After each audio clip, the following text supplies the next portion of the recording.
가나 혼인잔치 언약이라는 영화가 나왔고, 제가 이 엔타임 전하는 목회자로서 이 영화에 대해서 여러분들에게 알려줄 필요가 있다, 또 시청자들에게도.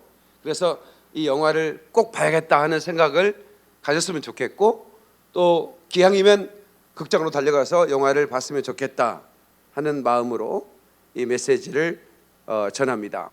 세 번째는 예복을 준비하고 입고 잔다고 그랬죠. 네 번째는 혼인잔치의 날짜는 오직 아버지만 안다는 말씀이 바로 그 가나 혼인잔치 그대로 전통인 것이죠.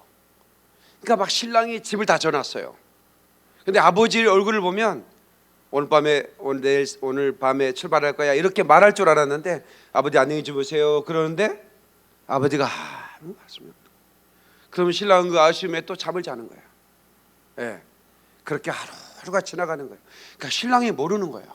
어느 날 신부를 데려올지는 오직 신랑의 아버지만 결정을 하는 겁니다. 그래서 오늘날 여러분 예수님의 재림의 날짜를 말하는 사람은 그건 위험한 사람입니다. Day or hour, 날이나 시간을 말하면 안 돼요. 이거는 예수님도 모른대. 마태복음 24장 36절, 마태복음 24장 36절을 보겠습니다. 그러나 그날과 그때는 아무도 모르나니 하늘의 천사들도 아들도 모르고 오직 아버지만 아시느니라. 그러나 예수님께서 이 가나 혼인잔치의 전통을 그대로 가지고 재림을 언약하셨습니다. 이 갈릴리 가나 사람들의 혼인 이 잔치, 이 혼인 전통은 2000년 동안에 감췄던, 그러니까 이것은 어마어마하게 중요한 사건이, 이 영화는요 사실은 어마어마하게 중요한 사건입니다. 왜냐하면 환란 후인지 환란 전인지 막 말이 많았잖아요. 그런데 정확하게 가나 혼인잔치는 환란 전이라는 걸 말해주고 있는 거예요. 이러잖아요, 대환란이 나온다고 그러잖아요. 그러니까 마지막 때 이 가나 혼인잔치 전통을 확 던져주면서 환란 전이야, 준비해, 이런 거예요. 이게 너무 중요한 거예요. 이 영화가. 제가 울었잖아요. 영화 내용을 보고 우는 게 아닙니다. 하나님의 일호였습니다. 박 목사야, 내가 너에게 부탁한 이 일을 네가 잘 수행해주고 있구나. 더 용기 있게 가라, 더 담대하게 가라. 그러면서 이 영화를 저를 위해 보내준 거라고 저는 생각했어. 그런 마음이 들더라고. 집이들은 집이라고 생각해야지. 난 나대로 그렇게 생각이 되더라고. 그냥 눈물이 나는 거야. 아, 내가 100만 명을 깨울 수 있겠구나, 이런 생각이 드는 거예요.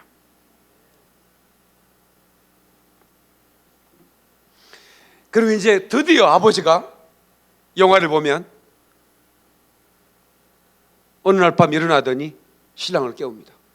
깊이 그날도 아쉬움에 잠들었어요. 눈치를 보니까 뭐 아무런 표정이 없어. 잠자고 있는데 아들을 깨워. 한참 자고 있는데 아들이 가자, 신부를 데리러 가자, 그러는 거예요. 그 신랑이 얼굴이 환해지는 거죠. 일어나가지고 나팔을 들어요. 그 나팔을 드는 장면이 나옵니다. 그 신랑이 나팔을 불고 친구들과 함께 동네를 다 깨워버려요. 친구들과 함께 나팔을 가니 동네 사람이 다 일어나는 거야. 그때 가장 기뻐하는 사람이 신부죠. 예복을 입고 잠들어 있다가 등불을 켜고 신랑을 맞으러 가는 거예요. 데살로니가전서 4장 15절로 16절 보겠습니다. 다 같이 시작. 우리가 주의 말씀으로 너희에게 이것을 말하노니 주 강림하실 때까지 우리 살아남은 자도 자는 자보다 결단코 앞서지 못하리라. 주께서 호령과 천사장의 소리와 하나님의 나팔로 친히 하늘로 쫓아 강림하시니. 여러분, 강림과 재림은 다릅니다. 공중 강림과 지상 재림이 따로 있어요. 공중 강림하는 거예요. 예, 공중으로 오시면 신부를 들어올려서 데리고 가는 거예요. 자, 너무 놀라운 말씀이잖아요. 나팔을 불고, 그러니까 이 가나 혼인잔치의 전통과 재림은 정확하게 일치하고 있는 거예요. 이 타임라인을 너무 놀랍게 그래서 이 혼인잔치의 전통은 금세기 최고의 발견이라고 말할 수 있는 거예요. 숨겨진 이 전통이 마지막 때까지 비밀로 있다가 이제 드러난 거예요. 이건 지금 여기 나오는 인터뷰 학자들이 인류학자들, 최고의 정통한 신학자들입니다. 이분들이 인터뷰를 하는 거예요. 그 인류학자들이 가나안 혼인잔치 전통을 다 연구하고 자료 수집하고, 혼인서약문 등 모든 것들을 수입해서 이걸 공개한 겁니다. 그러니까 이 영화가 엄청난 영화예요. 에이 뻔한데, 뻔한 게 아니라니까. 여섯 번째, 우리가 너무 놀랐던 거였죠. 너무 놀랐던 거. 휴거는 어떻게 표현됐을까? 이게 너무 놀란 사실이에요. 이 영화를 보면서 신부를 들러 올려서 가마에 태워버리는 거예요. 걸어서 가는 게 아니에요. 들어 올린다는 말이 나와요. 그것이 바로 휴거인 거예요. 데살로니가전서 4장 17절 18절 다 같이 읽어요. 시작. 그 후에 우리 살아남은 자도 저희와 함께 구름 속으로 끌어올려 공중에서 주를 영접하게 하시리니 그리하여 우리가 항상 주와 함께 있으리라. 그러므로 이 여러 말로 서로 이루어라. 가마에 태워, 신부를 나팔을 불고 오실 때 가마에 태워서 들어 올려가지고 가마에 태워서 아버지 집으로 데려가 버리는 거예요. 야, 이걸 보면서 이 휴거의 코드를 그대로 숨겨놓은 거예요. 이 혼인잔치 속에. 그 다음에 더 놀란 사실이 있어요. 그리고 그 축하객들과 함께 다 같이 그냥 혼인잔치로 가버리는 거예요. 새벽에 일어나가지고. 그러니까 집으로 돌아가는 게 아니에요. 축하객들이 신랑 신부를 가마에 태워가지고 다 같이 아버지 집으로 가버려요. 그 잔치 자리로 가는 거예요. 그리고 문을 꽉 닫아버립니다. 문을 닫아버려요. 가나안 혼인잔치의 전통은 신랑 신부가 들어가고 축하객들이 다 들어가면, 잔치에 참여한 사람이 들어가면 문이 꽉 닫힙니다. 그리고 7일 동안 절대로 안 열린답니다. 나갈 수도 없고 들어갈 수도 없대요. 절대로 안 연대요. 너무 놀랍지 않습니까? 예수님이 하신 말씀 그대로잖아요. 마태복음 15장 1절로 13절 그때 다 같이 시작. 그때 천국은 마치 등을 들고 신랑을 맞으러 나간 열처녀 같다니 그 중에 5은 미련하고 5은 슬기 있는 채라. 미련한 자들은 등을 가지되 기름을 가지지 아니하고 슬기 있는 자들은 그릇에 기름을 담아 등과 함께 가져가더니 신랑이 더디움으로 졸며 잘세 밤중에 소리가 나되 보라 신랑이로다 맞으러 오라 하며 이에 그 처녀들이 다 일어나 등을 준비할세. 미련한 자들이 슬기 있는 자들이 이르되 우리 등불이 꺼져가니 너희 기름을 좀 나눠달라 하거늘 슬기 있는 자들이 대답하여 이르되 우리가 너희의 쓰기에 다 부족할까 하노니 차라리 파는 자들이 가서 너희 쓸 것을 사라 하니 그들이 사려간 사이에 신랑이 오므로 준비했던 자들은 함께 혼인잔치에 들어가고 문은 닫힌지라 그랬어요. 그 후에 남은 처녀들이 와서 계속해서 이르되 주여 주여 우리에게 열어주소서. 대답하여 이르되 진실로 내게 이르노니 내가 너희를 알지 못하노라 하였느니라. 그런즉 깨어있으라. 너희는 그날과 그때를 알지 못하느니라. 이제는 그 비밀의 정체이 드러나고 있는 거예요. 예수님 왜 이 말씀을 하셨는지. 그 혼인집 문이 닫히면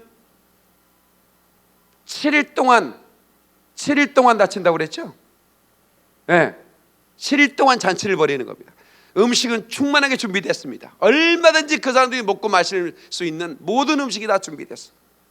근데 왜 7일일까요? 그게 바로 한 일에, 다니엘이 말한 바 한 일에 7년 대환란을 말하는 것입니다. 그러니까 이 영화를 본 목사님들이 충격을 받는 거예요. 근데 이 영화는 뭘 얘기하냐면 마지막 때 엔드타임을 전하는 목회자가 2%밖에 없다고 얘기합니다. 그 나레이션에서 이 시대의 목사님들을 책망하고 있는 거예요. 미국의 상황이 2%고요. 우리나라는 1%가 채 안 됩니다. 상당히 심각한 일입니다.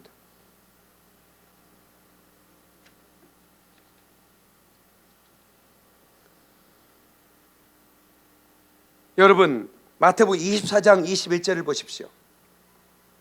마태복음 24장 21절. 다 같이 시작. 이는 그때 큰 환란이 있겠습니다. 창세로부터 지금까지 이런 환란이 없었고 후에도 없으리라. 우리 주님이 직접 말씀하셨습니다. 그때 큰 환란이 있겠대. 창세 이후에 이런 환란이 없을 거래. 나는 우리 성도들 한 사람도 여기 들어가서는 안 된다고 생각해요. 그래서 제가 깨우는 겁니다. 제가 어제 청소년들 제가 강력하게 얘기했어요. 그랬더니 아이들이 깨어난 거야. 준비하겠습니다. 제가 그 후기를 읽어봤거든요. 너무 감사했어요. 네. 모든 세대를 깨워야 합니다. 그래서 아이들도 제 소개를 듣게 해야 돼요. 지금은 급합니다. 이머전시예요. 혼인잔치에 문이 닫히면 노 익시 출구가 없습니다.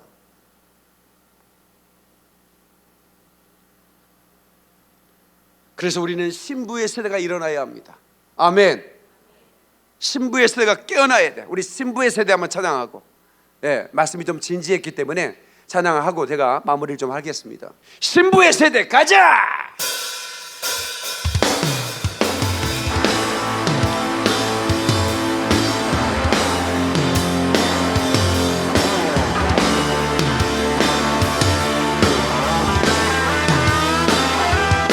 하늘 가르고 임하소서. 하늘 가르고 주여 임하소서. 주 얼굴 구하오니 불로 임하소서.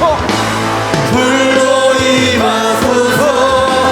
마지막 태영과 모든 육체로 거룩한 신부를 용사로 일어나.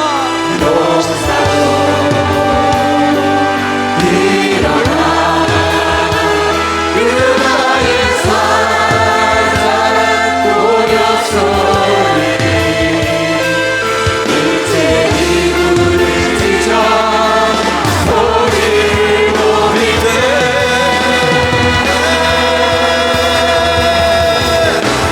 신랑의 발자국 소리 하늘 구름의 날개 소리 본능의 세대를 일으키소서. 할렐루야. 박수의 영광. 그러기도 할렐루야. 아멘. 아멘. 할렐루야. 우리를 신부의 세대라 부릅니다. 수많은 세대가 왔다 가고 왔다 갔습니다. 이제 인류의 마지막 세대일 가능성이 많습니다. 왜냐하면 예수님께서 말씀하신 무화과나무 비유를 배우라. 그 잎이 연하해지고 싹을 내면 인자가 문 앞에 이른 줄 알라. 이렇게 말씀하셨거든요. 그 이스라엘이라는 나라가 1878년 동안 나라가 없이 짓밟히고 조롱당하고 저주 가운데 있다가 갑자기 나라가 생겼습니다. 그것은 이 시대의 모든 사람들을 깜짝 놀라는 사건이었습니다. 이건 정말 어마어마한 기적입니다. 어떻게 2000년 가까이 나라가 없는 나라가 다시 생긴단 말입니까? 땅은 생긴다고 합시다. 여러분, 영토와 국민이 있어야 돼요. 나라가 있으려면.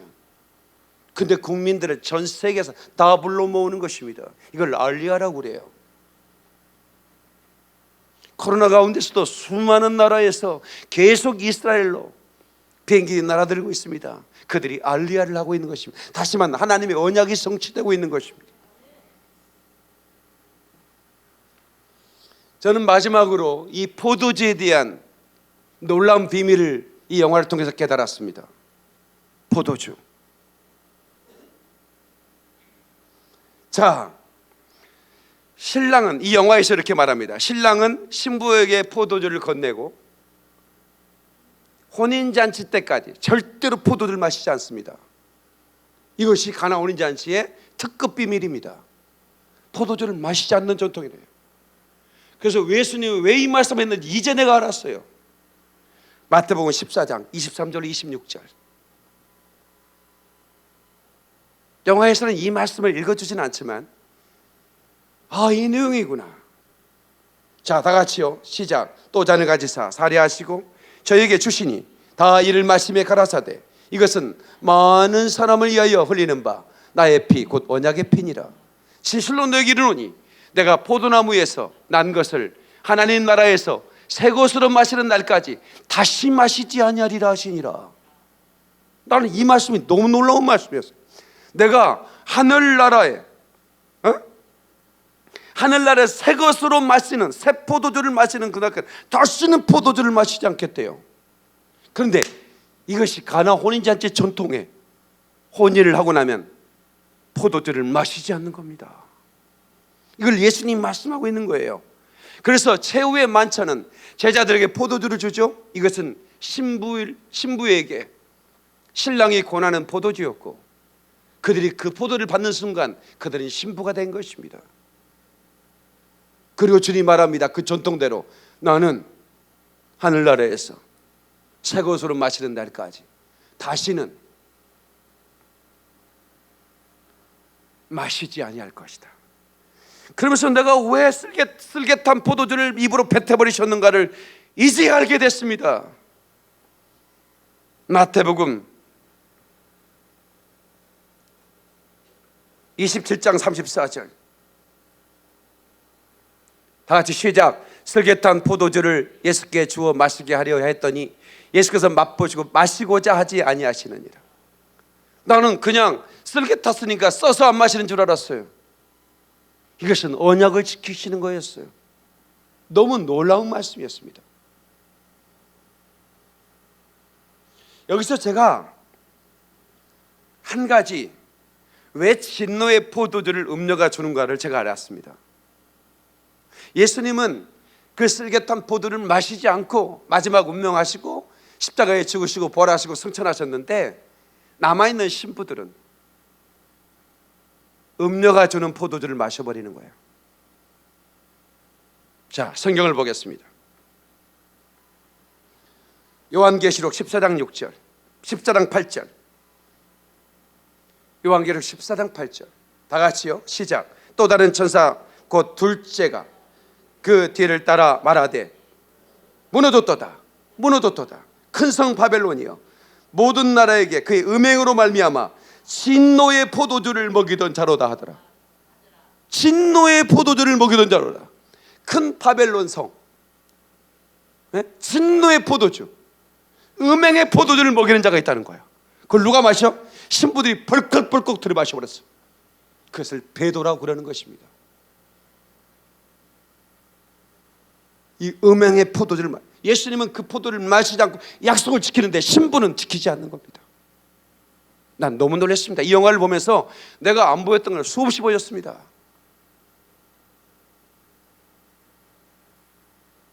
요한계시록 18장 3절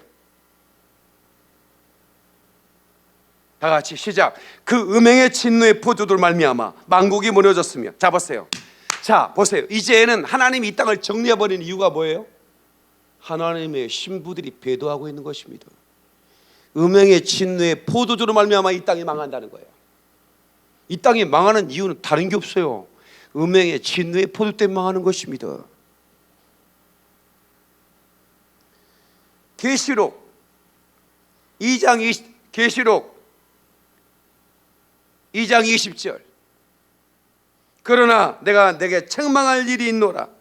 자칭 선지자라는 여자 이세벨을 용납함이니. 이 여자 이세벨이 포도주를 먹인 거예요. 음료의 포도주. 이걸 진노의 포도주라고 그래. 마셔서는 안 될 포도주예요. 그걸 용납했다는 거예요. 그가 내 종들을 가르쳐 깨요. 내 종이 뭡니까? 이 시대에 하나님의 종들을 말하는 거 아닙니까? 마지막 때니까 종들이 이 포도주 진노의 포도를 마셔버리는 거예요. 행음하게 하고 우상의 제물을 먹게 한다는 거예요. 자, 그래서 이 영화는 마지막 때 가나 혼인잔치의 그 전통을 통해서 마지막 때 간수하고 있다가 왜 이때 이게 공개된가? 하나님의 사랑이라고 저는 봐요. 이 영화를 통해서 많은 사람이 깨어나기를 저는 기도하고 있습니다. 왜냐하면 이것은 너무나 중요한 시기에 이렇게 중요한 영화가 나왔기 때문에 그렇습니다. 미국에서 개봉됐고 박스오피스 9위였습니다. 안 놀라면 내가 놀래죠. 이런 기독교 영화가 박스오피스 그 영화 그 많은 수많은 아무리 팬데믹 상황이라죠. 오히려 팬데믹 상황이기 때문에 오히려 이 영화가 떠버린 거예요. 미국에서. 그래서 이 영화가 우리나라에 수입이 된 거고. 근데 이 영화는 엔드타임을 전하는 목사님들이 없다고 책망을 하고 있었습니다. 그래서 시사회 때 그 영화를 보러 온 목사님들이 너무 충격을 받았다고, 이제는 마지막 때 주님 오실 때가 됐다고, 말해야 될 때가 됐다고 인터뷰하는 걸 제가 많이 봤습니다. 마태복음 24장 45절 50절, 충성되고 지혜 있는 종이 되어 주인에게 그 집 사람을 맡아 때를 따라 양식을 나눠줄 자가 누구냐. 여기 때를 따라 양식을 나눌 자가, 마지막 엔드타임 그 때에 맞는 양식을 나눌 자가 누구냐, 그런 말씀을 하고 있는 것입니다. 주인이 올 때 그 종이 이렇게 하는 것을 보면 그 종이 복이 있으리로다. 저는 진짜 복 있는 종이 되고 싶어요.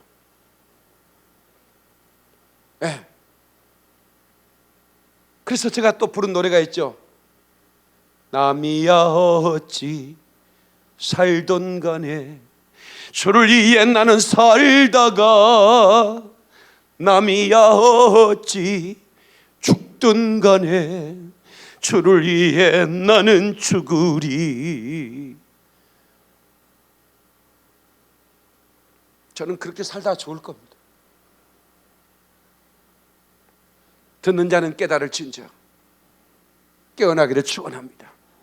오늘도 이 설교를 듣고 수많은 사람이 깨어날 겁니다. 저는 믿습니다. 하나님이 일하시는 거예요. 저는 도구만 될 뿐입니다. 하나님이 일하실 것입니다. 내가 이러고 있을 때가 아니구나. 내가 신랑 되신 예수님이 문 앞에 이랬다는데 내가 이렇게 깊은 잠에 빠졌구나 하면서 목회자들이 깨어나고, 그리고 잠자던 성도들이 깨어나고, 이것이 나의 기쁨입니다. 이것을 위해서 저는 부름받았고 주 오실 때까지 이 꿈을 이루다가 가겠습니다. 이 풍진 세상을 만났으니 찬양 한번 하겠습니다. 제가 첫 소절 부르고 함께 부릅니다. 이 풍진 세상을 만났으니 너의 할 일이 무엇이냐. 세상의 쾌락을 즐겼으니 우리가 죄인이라. 주님 십자가 바라오며 십자가